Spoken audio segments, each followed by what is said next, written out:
What's going on, guys? I'm finally in the Sims. Excited about that.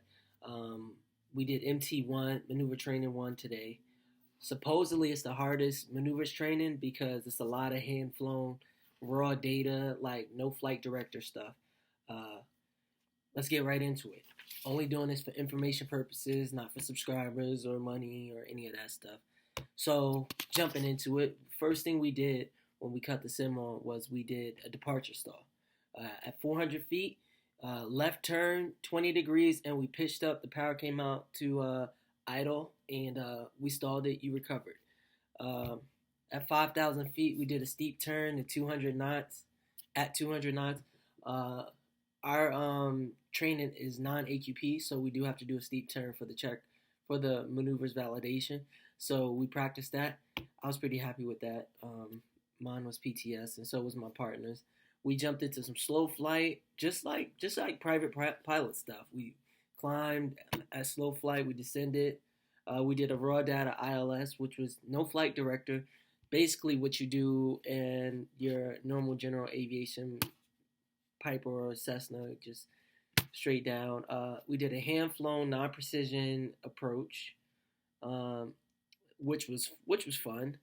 The runway was contaminated, and I kind of spent the plane like twice, and then, but we don't do that on a regular. But I managed to get it to stop eventually. Just the first time, uh, I released the brakes because when you get on a contaminated runway, like if you have snow or water or something on it, you release the brakes. But I held on to the thrust reversers, so we started to spin. So the second time I got it, and then it slightly came off the runway, but got it for the most part.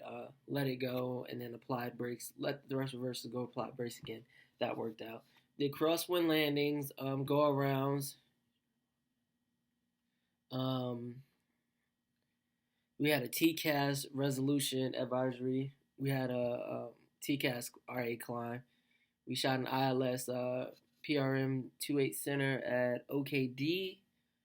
TCAS during the PRM. Uh, which is basically we got two airplanes that are landing at parallel runways, and say one of the airplanes starts to vector or like veer off into your approach path. Tower is going to tell you to go around, and basically that's what we did. Make sure Tilla is in the center before. Oh, this is the deep. So that was pretty much mostly everything.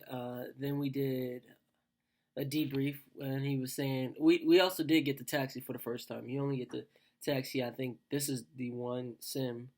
Maybe this and your loft event is the one time you actually get the taxi with the tiller. So it just says make sure tiller is in the center before you take it off, or you'll get inopt on brief. Involved person in brief call out RA while doing stalls, not just climbing and descents.